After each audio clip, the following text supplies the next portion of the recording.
খেলার খবর থেকে বিদেশের খেলার খবর নিয়ে এই মুহূর্তে আমি মৌসুমী রয়েছি আপনাদের সঙ্গে। শুরু করছি আপনাদের প্রিয় অনুষ্ঠান খেলা আর খেলা। বুলেট ডায়েরি নিবেদন করছে সংবাদ প্রতিদিন। আগামী মাসে এএফসি এশিয়ান কাপের যোগ্যতা নির্ণয় পর্বে ম্যাচ খেলতে নামবে ভারত। কোয়ালিফায়ারে ব্লু টাইগার্সদের প্রতিপক্ষ বাংলাদেশ। সেই ম্যাচটা খেলা হবে শিলংয়ে। এআইএফএফ এর তরফে জানানো হয়েছে জওহরলাল নেহরু স্টেডিয়ামে বাংলাদেশের বিরুদ্ধে খেলতে নামবে ভারত। আগামী 25শে মার্চ এশিয়ান কাপের কোয়ালিফায়ারে ভারতের প্রথম ম্যাচ। তবে বাংলাদেশের বিরুদ্ধে সেই ম্যাচে নামার আগে একটি প্রস্তুতি ম্যাচ খেলবে টিম ইন্ডিয়া। 19শে মার্চ শিলংয়ে মলদ্বীপের বিরুদ্ধে ভারত একটি প্রস্তুতি ম্যাচ খেলবে। তারপরে বাংলাদেশের বিরুদ্ধে ম্যাচ। জানা গিয়েছে দুটি ম্যাচই খেলা হবে সন্ধ্যে 7টা থেকে। 2027 সালে সৌদি আরবে খেলা হবে এএফসি এশিয়ান কাপ। এই প্রতিযোগিতায় গত দুবার মূল পর্বে খেলেছিল ভারত। এবারও মূল পর্বে খেলার লক্ষ্য নিয়ে নামতে চায় টিম ইন্ডিয়া। তার আগে অবশ্য যোগ্যতা অর্জন পর্বের বেড়া টপকাতে হবে মনবীর সিংদের। কোয়ালিফায়ার পর্বে ভারতের গ্রুপে রয়েছে বাংলাদেশ, হংকং এবং সিঙ্গাপুর। কয়েক ঘন্টা আগেই নিজেদের সমাজ মাধ্যমে প্লেয়ার অব দ্য উইকের তালিকা প্রকাশ করেছে আইএসএল। সেখানে দেখা যাচ্ছে মোহনবাগানের ম্যাকলারেন এবং তরুণ ডিফেন্ডার দীপেন্দু বিশ্বাসের নাম। এই সিজনের শুরুটা খুব একটা ভালো না হলেও সময়ের সাথে সাথেই দুরন্ত ছন্দ ধরা দিয়েছেন জেমি ম্যাকলারেন। বিশেষ করে হাই ভোল্টেজ ডার্বি ম্যাচে চিরপ্রতিদ্বন্দ্বী ক্লাব ইমামি ইস্ট বেঙ্গলের বিপক্ষে দুইবার সাক্ষাতে গোল পেয়েছেন তিনি। এছাড়াও গত পাঞ্জাব ম্যাচেও দেখা গিয়েছে সেই ম্যাকলারেন ম্যাজিক। এছাড়াও সময় যত এগোচ্ছে ততই যথেষ্ট সক্রিয় হয়ে উঠছেন দীপেন্দু বিশ্বাসও। এই তরুণ ডিফেন্ডারের পারফরমেন্স রীতিমতো তাক লাগিয়ে দিচ্ছে সকলকে। বিশেষ করে গত কয়েক মাস ধরেই জোসে মলিনার অন্যতম ভরসাযোগ্য হয়ে উঠেছেন এই বাঙালি ফুটবলার। স্বাভাবিকভাবেই এবারে প্লেয়ার অব দ্য উইকে তাকে দেখতে পেয়ে খুশি সকলেই। পাশাপাশি সেরা কোচ হিসেবে উঠে এসেছেন সবুজ মেরুনের হেড স্যার জোসে মলিনা। ক্রিকেটের ডায়েরি। টেস্ট ক্রিকেটকে কিভাবে আরো আকর্ষণীয় করা যায় এই ভাবনা থেকে আমূল সংস্কার আসতে চলেছে। 5 দিনের বদলে 4 দিনের টেস্ট আয়োজন করা যায় কিনা তা নিয়ে ভাবনা চিন্তা চলছে। তেমনি 5 টেস্টের সিরিজকে 3 টেস্টের সিরিজে নামিয়ে আনার ভাবনাও রয়েছে। তবে ভারত অস্ট্রেলিয়ার মধ্যে বর্ডার গাভাস্কার ট্রফি ও অস্ট্রেলিয়া ইংল্যান্ডের মধ্যে অ্যাশেজ সিরিজ 5 টেস্টেরই হবে। ইংল্যান্ড ও ওয়েলস ক্রিকেট বোর্ডের প্রধান রজার থমসনের কথায় টেস্ট ক্রিকেটের মর্যাদা ধরে রাখতে গেলে তাকে আরো আকর্ষণীয় করে তুলতে হবে। আগামী 5 মাস এই নিয়ে নানা স্তরে আলোচনা হবে। বিশ্ব টেস্ট চ্যাম্পিয়নশিপ নিয়েও আরো স্বচ্ছতা আনতে হবে। দীর্ঘদিন ভারত পাক টেস্ট সিরিজ হয়নি। ঠিক তেমনি অস্ট্রেলিয়ার বিরুদ্ধে সিরিজ না খেলেই দক্ষিণ আফ্রিকা ফাইনালে পৌঁছে গেছে। সামনেই রয়েছে আইপিএল। ইতিমধ্যেই আইপিএল ক্রিকেটকে সামনে রেখে উত্তেজনার পারদ চড়তে শুরু করেছে। প্রায় সমস্ত দলই তাদের অধিনায়ক কে হবেন তা নির্ধারিত করে ফেলেছে, কিন্তু এখনো বেশ কয়েকটি দলের অধিনায়কের নাম ঘোষণা করা হয়নি। তাদের মধ্যে অন্যতম হলো রয়্যাল চ্যালেঞ্জার্স ব্যাঙ্গালোর। এই ব্যাঙ্গালোর দলের অধিনায়কের ব্যাটনটা খুব সম্ভবত বিরাট কোহলির হাতেই ন্যস্ত হতে চলেছে। আসলে এই দলের অভিজ্ঞতা সম্পন্ন খেলোয়াড়দের মধ্যে বিরাটকেই এগিয়ে রাখা হচ্ছে। তবে এখনো পর্যন্ত পাকাপাকিভাবে বিরাটের নাম ঘোষণা করা হয়নি। বিরাট কোহলি 10 বছর এই দলে অধিনায়কের দায়িত্ব পালন করেছেন। 2017 সালের চ্যাম্পিয়ন্স ট্রফির ফাইনালে তার সেই ইনিংসের কথা অনেকেই ভোলেননি। রবীন্দ্র জাদেজার সঙ্গে ভুল বোঝাবুঝিতে রান আউট হওয়ার আগে পর্যন্ত পাকিস্তানের বোলারদের নাভিশ্বাস তুলে দিয়েছিলেন। শেষ পর্যন্ত ভারত হেরে যায়। আবারও একটা চ্যাম্পিয়ন্স ট্রফিতে খেলতে নামার আগে সেই হার্দিক পান্ডিয়া আত্মবিশ্বাসী জানিয়েছেন নিজের জন্য নয় দেশের জন্য খেলেন বলেই ভারত পাকিস্তান ম্যাচে কম চাপ নিতে শিখে গিয়েছেন। গত বছর আইপিএলে মুম্বাই ইন্ডিয়ান্সের খারাপ ফর্মের কারণে সমালোচিত হয়েছিলেন তিনি। তবে টি-20 বিশ্বকাপের পারফরমেন্স তাকে ফের শিরোনামে তুলে এনেছিল। চ্যাম্পিয়ন্স ট্রফি শুরুর আগে 2022 টি-20 বিশ্বকাপে ভারত পাকিস্তান ম্যাচের কথা উঠে এসেছে। তিনি বলছেন এই ধরনের ম্যাচে যে চাপ সামলাতে পারবে সেই জিতবে। আমি হার্দিক পান্ডিয়ার জন্য নয় দলের জন্য খেলি। দেশের হয়ে ভালো খেলাই আমার লক্ষ্য। আইপিএল ফ্র্যাঞ্চাইজি গুজরাট টাইটান্সের হাত বদল হতে চলেছে।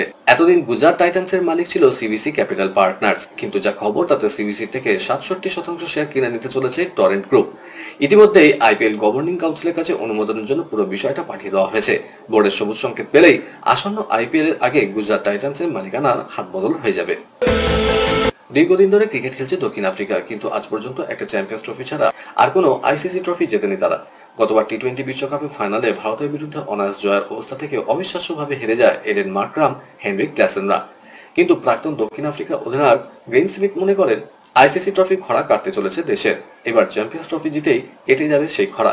দক্ষিণ আফ্রিকা এমনিতেই আসন্ন চ্যাম্পিয়ন্স ট্রফির অন্যতম ফেভারিট দল। গৌতম গম্ভীর জানিয়েছেন তার দলে কারো জায়গায় পাকা নয়, এমনকি প্রথম একাদশে কে কত নম্বরে ব্যাট করবেন তাও নিশ্চিত নয়। পরিস্থিতি অনুযায়ী তা বদলাবে, ম্যাচেও সেটা দেখা যাচ্ছে। গম্ভীরের এই কোচিং পদ্ধতির সমালোচনা করেছেন জাহির খান, কৃষ্ণমাচারী, শ্রীকান্ত। জাহিরের মতে গম্ভীরের জন্য অনিশ্চয়তায় ভুগছেন ক্রিকেটাররা। শ্রীকান্ত আবার লোকেশ রাহুলের খারাপ ফর্মের জন্য গম্ভীরকেই দায়ী করছেন। জাহির আরো বলছেন ওর দলে যে কেউ কোনো জায়গায় ব্যাট করতে পারে, 2 ওপেনার নির্দিষ্ট, কিন্তু বাকিদের ব্যাটিং অর্ডার নয়। এই পদ্ধতিতে খেলাতে গেলে বেশ কিছু নিয়ম মানতে হয়। ক্রিকেটারদের সঙ্গে বোঝাপড়া খুব জরুরি। সেটা কি হচ্ছে?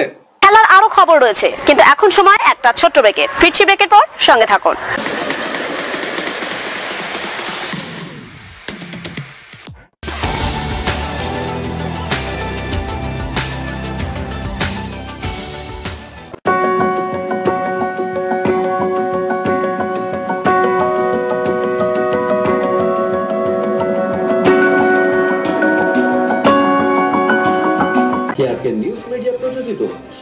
বিনোদনমূলক অনুষ্ঠান বিনোদন.com দেখুন প্রতি শনিবার ঠিক রাত 10:25 আপনাদের প্রিয় চ্যানেল ভিশনে।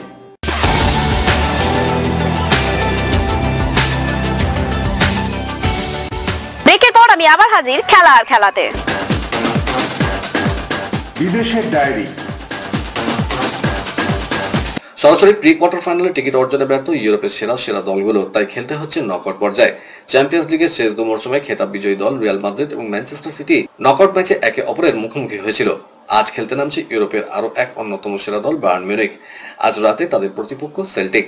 দুই লেগে ফলাফল মিলিয়ে যে এগিয়ে থাকবে সেই দল পৌঁছবে পরের পর্বে, তাই প্রথম পর্ব জিতে পরের লেগে হোম অ্যাডভান্টেজ নিতে মরিয়া বায়ার্ন মিউনিখ। এদিন একই সময় খেলা রয়েছে এসি মিলানেরও। তাদের প্রধান প্রতিদ্বন্দ্বী ইন্টার মিলান সেখানে সরাসরি প্রি কোয়ার্টারে খেলবে। সেখানে এসি মিলানকে ফেইনুর্ডের বিরুদ্ধে লড়াই করতে হবে নকআউটে পৌঁছানোর জন্য। এই বছরই আল নাসরের চুক্তি শেষ হবে ক্রিশ্চিয়ানো রোনাল্ডোর। তবে সৌদি আরবের ক্লাবেই থাকতে চান পর্তুগালের ফুটবলার।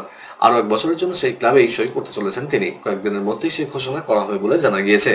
2023 সালে আল নাসরে যোগ দিয়েছিলেন রোনাল্ডো। 2 বছরের চুক্তিও করেছিলেন। ম্যানচেস্টার ইউনাইটেড, রিয়াল মাদ্রিদ, জুভেন্টাসে খেলেছেন রোনাল্ডো। 2022 সালে তিনি ম্যানচেস্টার ছাড়েন।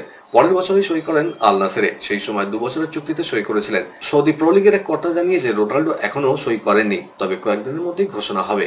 রোনাল্ডো জানিয়েছিলেন তিনি আল নাসরের হয়ে খেলেই অবসর নিতে চান, তবে সেটা কোন বছরে তা বলেননি। রোনাল্ডো সৌদি আরবে খেলতে আসার পর থেকেই সে দেশের ফুটবলে আলোচনার কেন্দ্রে উঠে আসে। বিভিন্ন দেশ থেকে বড় বড় ফুটবলাররা সৌদিতে খেলতে আসেন।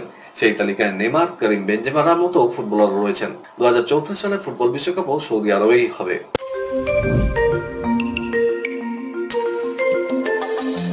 চোটের জন্য অস্ট্রেলিয়া ওপেনের সেমিফাইনাল ম্যাচ ছেড়ে দিতে বাধ্য হয়েছিলেন নোভাক জোকোভিচ। তবে বেশি দিন তাকে কোর্টের বাইরে থাকতে হচ্ছে না।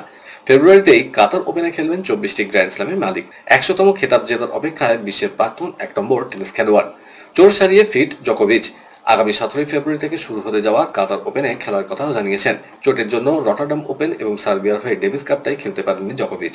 কাতার ওপেনে চ্যাম্পিয়ন হওয়ার লক্ষ্য জোকোভিচের। 2016 এবং 17 সালে এই প্রতিযোগিতায় তিনি চ্যাম্পিয়ন হয়েছিলেন। আমার পেশিতে এখন আর কোনো সমস্যা নেই। চোটে প্রায় 100% সেরে গিয়েছে। চিকিৎসক অনুশীলন শুরু করার অনুমতিও দিয়েছেন। প্রস্তুতি নিতে কোনো সমস্যা নেই। পরিশ্রম করার জন্য আমি প্রস্তুত, আর জয়ই আমার প্রধান লক্ষ্য। চোটের কারণে গত বছর অলিম্পিক্সে সোনার পদক জেতা হয়নি ভারতের সোনার ছিলেন নীরজ চোপড়ার। কিন্তু কুচকির চোট নিয়ে তিনি প্যারিসে গিয়ে রৌপ্য পদক জিতেছিলেন। এরপরেই তিনি দেশে ফিরে জানিয়েছিলেন চোটের জন্য তার সোনার ডিফেন্ড করা হয়নি, তাই সময় নিয়ে পুরোপুরি চোট সারিয়ে ফের ট্র্যাকে নামবেন। কদিন আগেই সেরেছেন বিয়ে। এর মধ্যে জানা গেছে তার প্রত্যাবর্তনের তারিখও। জানা গেছে মে মাসের 16 তারিখ থেকে শুরু হতে চলা ডায়মন্ড লিগে খেলতে দেখা যেতে পারে নীরজ চোপড়াকে। আগামী মরশুমে এটাই হবে ভারতের জোড়া অলিম্পিক্স জয়ী প্রথম প্রতিযোগিতা। জাতীয় গেমসে জিমন্যাস্টিক্সে 3টি রূপ পেল বাংলা। এর মধ্যে আর্টিস্টিক জিমন্যাস্টিকে 1টি এবং অ্যাক্রোব্যাটিক জিমন্যাস্টিকে 2টি বিভাগে রানার্স হয়েছে বঙ্গ জিমন্যাস্টরা। আর্টিস্টিক জিমন্যাস্টিক্সের ইন্ডিভিজুয়াল অলরাউন্ড ইভেন্টে দ্বিতীয় হয়েছেন প্রণতি দাস। তিনি বলছিলেন, 4-এ আর একটু বেশি পয়েন্ট পাবো আশা করেছিলাম, তবে নিজের সেরাটা দিয়েই চেষ্টা করেছি। এর ফলে রূপ পেলেও আমি খুশি।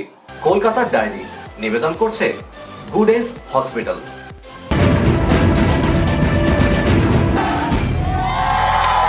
মাঠের ভিতরেই শুধু নয়, বাইরেও বিপর্যস্ত ইস্ট বেঙ্গল। 19টি ম্যাচ থেকে 18 পয়েন্ট অর্জন করে একাদশ স্থানে শতাব্দী প্রাচীন ক্লাব। ঘরের মাঠে চেন্নাইন এফসির কাছে হারের পরে সুপার 6-এর যোগ্যতা অর্জনে আসা কার্যত শেষ। এই অবস্থায় মহামেডানের বিরুদ্ধে ফিরতি ডার্বি 5 দিন আগে সতীর্থদের কাছ থেকে যথেষ্ট সাহায্য না পাওয়ার বিস্ফোরক অভিযোগ করলেন দিমিত্রিয়স দিয়ামান্তকস। আইএসএল গত মরশুমে কেরল ব্লাস্টার্সের হয়ে 17 ম্যাচে 13টি গোল করায় সোনার বুট জিতেছিলেন তিনি। অথচ ইস্ট বেঙ্গলের জার্সিতে এই মরশুমে আইএসএল এখনো পর্যন্ত 15 ম্যাচে গোল করেছেন মাত্র 3টি। দিমিত্রিয়সের চাঞ্চল্যকর অভিযোগ, কেরলের সতীর্থরা আমাকে খুব ভালো করে চিনত। লুনা এবং অন্যান্যরা জানতো ঠিক কোন জায়গায় আমি বল চাই।